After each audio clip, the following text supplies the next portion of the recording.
చెప్పండి శ్రీనివాస్, చెప్పండి. పవన్ కళ్యాణ్ చాలా రోజుల తర్వాత మరొకసారి టెంప్ట్ అయినట్టుగా మాట్లాడినారు. అది తెలంగాణ హైదరాబాదు అంటే మన తెలంగాణ రాజధాని హైదరాబాద్ కేంద్రంగా మాట్లాడిన మాటలు నిజంగానే కొంత ఆయన ఏదో కన్ఫ్యూజన్లో ఉన్నట్టుగా అనిపించింది. అదే క్రమంలో బీజేపీ జాతీయవాదాన్ని తీసుకున్నారు, బీజేపీ పేరు తీసుకున్నారు, కానీ దాంట్లో విగ్రహాలు ఇవన్నీ మాట్లాడారు. సో ఓవరాల్గా ఆయన స్పీచ్లో మొత్తానికి తెలంగాణ మరి పూర్తిగా ఏదో అన్యాయం అయిపోతుంది ఇక్కడ, ఎలాంటి అంటే 12 సంవత్సరాల తర్వాత కూడా ఎలాంటి ఉద్యోగ ఉపాధి అవకాశాలు కనిపించలేదని కానీ అట్లా మాట్లాడారు. కానీ ఆయన ఏపీ డిప్యూటీ సీఎంగా ఉన్నారు, అదే క్రమంలో కూటమిలో ఉన్నారు. టీడీపీ, జనసేన, బీజేపీ కూటమి ప్రభుత్వం ఉంది. సో ఒక బాధ్యతాయుతమైన పదవి ఉంది. ఆయన అంతకుముందు ప్రతిపక్షంలో కావచ్చు, ఒక జనసేన పార్టీ అధినేతగా మాట్లాడినప్పుడు నిజంగానే పవన్ అభిమానులు కావచ్చు, జన సైనికులు కావచ్చు, వాళ్ళంతా హర్షం వ్యక్తం చేశారు. ఇప్పుడు మాట్లాడిన దాన్ని మనం తెలంగాణ గడ్డ మీద నుంచి మాట్లాడిన దాన్ని, అది తెలంగాణ రాష్ట్రం విషయంలో మాట్లాడిన అంశాలని మనం ఎలా చూడొచ్చు, తర్వాత ఇక్కడ హైదరాబాద్లో మాట్లాడి మళ్ళీ తర్వాత ఆంధ్రాలో మాట్లాడడం, ఇదంతా మరి మన్నం కోటేశ్వరరావు గారు అంటున్నారు ఆయనకు ఇంకా రాజకీయ పరిణితి ఇంకా రాలేదని చెప్తున్నారు. నిజంగా పవన్ కామెంట్స్ పై మీ కామెంట్ ఏంటి సార్?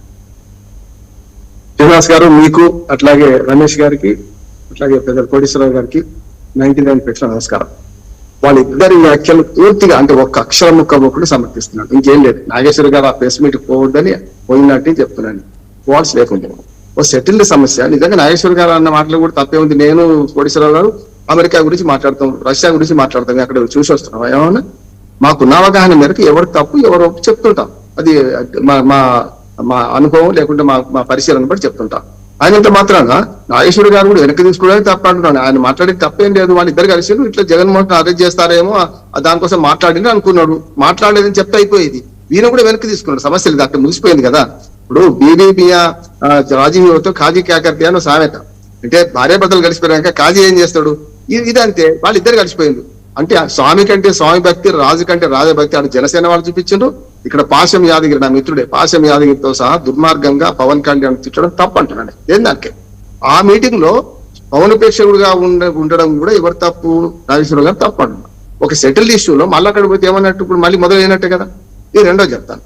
ప్రజాస్వామ్యంలో ఎవరైనా ఎక్కడైనా పార్టీ పెట్టుకోవచ్చు, ఎవరైనా భారతదేశం మొన్నటిదాకా జమ్మూ కాశ్మీర్ అడ్వకేట్ చెప్తున్నాడు, జమ్మూ కాశ్మీర్ లో ఎక్సెప్ట్ జమ్మూ కాశ్మీర్ అని చట్టాలు చదివి నాకు తీసుకొచ్చింది. 370 క్యాన్సర్ అయిపోయింది. ఇప్పుడు అక్కడ కూడా మనం భూములు కొనుక్కోవచ్చు, బుట్టలు కొనుక్కోవచ్చు, మరి బ్రహ్మాండంగా మన కుంకుమ పువ్వు పండించుకోవచ్చు, ఎవడొద్దాను. దేశం అంతా ఒకటే, రాజకీయాలు కూడా ఒకటే. జనసేన అధినేత ఇంతకుముందు రమేష్ గారు చెప్పారు, 8 సీట్ల పోటీ చేసింది తెలంగాణ అసెంబ్లీకి 2023, ఒకటి గెలవలేదు. గెలవప్పుడు ఆంధ్రప్రదేశ్ లో 2 సార్లు ఓడిపోయింది, సమస్య 2 సార్లు ఓడిపోయింది కదా.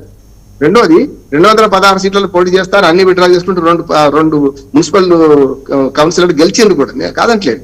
కనుక ఇప్పుడు ఏమొచ్చింది, సమయము సందర్భం లేకుండా ఇక్కడికి వచ్చిండు. నెంబర్ 1 అది ఏ పరిస్థితులు వచ్చిండు, 2 జూన్ కంటే ముందు ఏ పరిస్థితులు వచ్చింది అంటే నాగేశ్వర్ గారి వ్యాఖ్యల వల్ల మొత్తం అల్లకలమై ఇటుపక్క అటుపక్క నువ్వెంత తూకిత్తా అనే మాటలు నడుస్తున్న కాలంలో వచ్చిండు.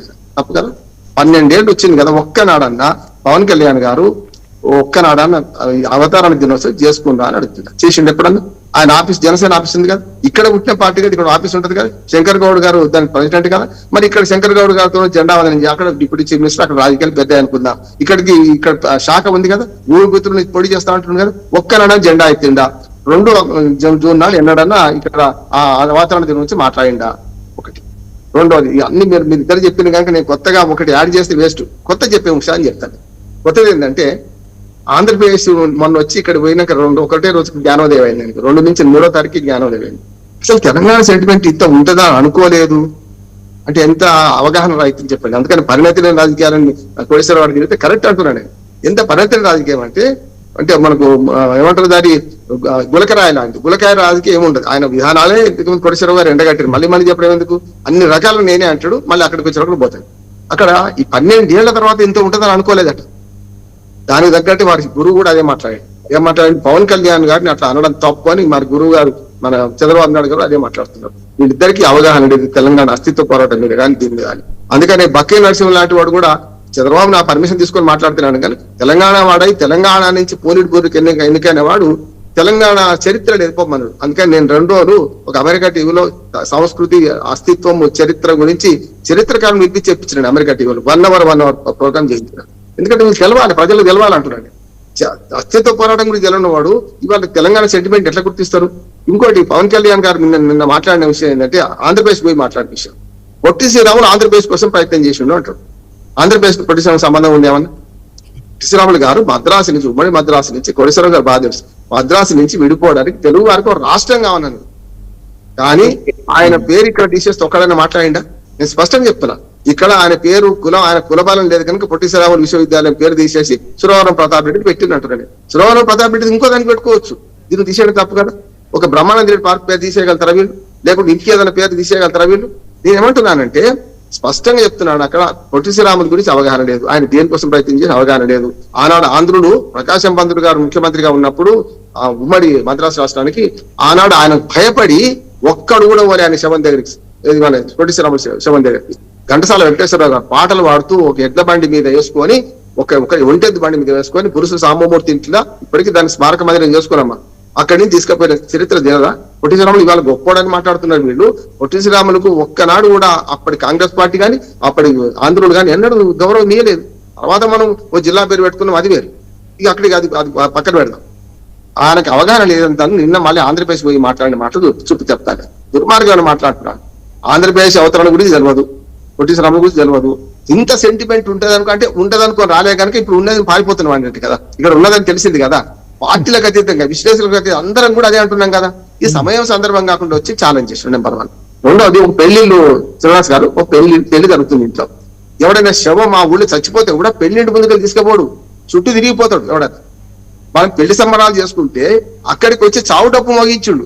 శవము లేదు, ఏం లేదు. శవం ఉంటేనే కానీ వాని బాధ వాంతి, మన బాధ మనదని శవం ఇంటి ముందు పోతే మన ఊరుకుని తలుపులు పెట్టుకుంటాం. కానీ శవం లేని చావు డప్పు మోగించుండి అని అంటున్నాడు. రెండోది ఏమంటున్నానంటే ఛాలెంజ్ చేయడం ఇంకా తప్పు ఉంటుంది. ఎవడబ్బ జాగిరు, మీ జాగిరా, మా జాగిరా, హైదరాబాద్ లో మాట్లాడుతున్నాడు. నిజంగా చెప్పానంటే ఇప్పటికి కూడా 10 ఏళ్ళ తర్వాత, ఆనాడు 10 ఏళ్ళు 9.5 కేసీఆర్ గారు ఉండొచ్చు, ఇప్పుడు 2.5 ఏళ్ళు ఉండొచ్చు, ఇప్పుడు రేవంత్ రెడ్డి గారు వచ్చి ఈ 12 ఏళ్ళుగా ఎక్కడైనా ఆంధ్రుల మీద ఎక్కడైనా దాడి జరిగింది, ఏమైనా జరిగిందా? ఆ మాటలు కూడా నాకు ఇష్టం లేదు. సెటిలర్ అనే మాట కూడా ఇష్టం లేదు నాకు. హైదరాబాద్ లో కాదు, రాష్ట్రంలో ఎక్కడున్నా ఎవరున్నా ఆహ్వానించింది తెలంగాణ సంస్కృతి మొదటి నుంచి గొప్ప సంస్కృతి. ఇప్పుడు కోపం వస్తే కొరికి చంపుతుంది, ప్రేమ వస్తే కాలేసుకుంటది. అటువంటి సంస్కృతి. రాయలసీమ కూడా అంతే. రాయలసీమ కానీ తెలంగాణ కొంచెం దగ్గరగా ఆ సంబంధాలు 100 రూపాయలన్నా 300 రూపాయలన్నా దగ్గర ఉంటుంది. ఎందుకంటే సీడర్ జిల్లాలు కదా, గతంలో నైజాం పాలన ఉండేది కదా, అది కూడా మచిలీపట్నం దాకా ఉండేది. ఇప్పుడు పవన్ కళ్యాణ్ ప్రవర్తన చూసుకుంటే ముడ్డి లేని కడుముంతలాగా. తెలంగాణలో సామెత ఉంది, అది గుండిగా ఉంటుండే చిన్నప్పుడు మా ఇంట్లో, అది ఎటువైతే అటు దొరుకుతుండే, దొర్లూరు రాయిలాగా, గులక రాయిలాగా మాట్లాడుతున్నాడు ఆయన. ఇవాళ ఆంధ్రప్రదేశ్ పోయిన తర్వాత ఇంత సెంటిమెంట్ ఊహించలేదంటే, సెంటిమెంట్ ఉంటే రావు, లేకపోతే వచ్చి కబ్జా వేస్తామన్నట్టు, అంతే కదా. రెండోది, ఆయన భూమి విషయం నేను సమర్థించిన.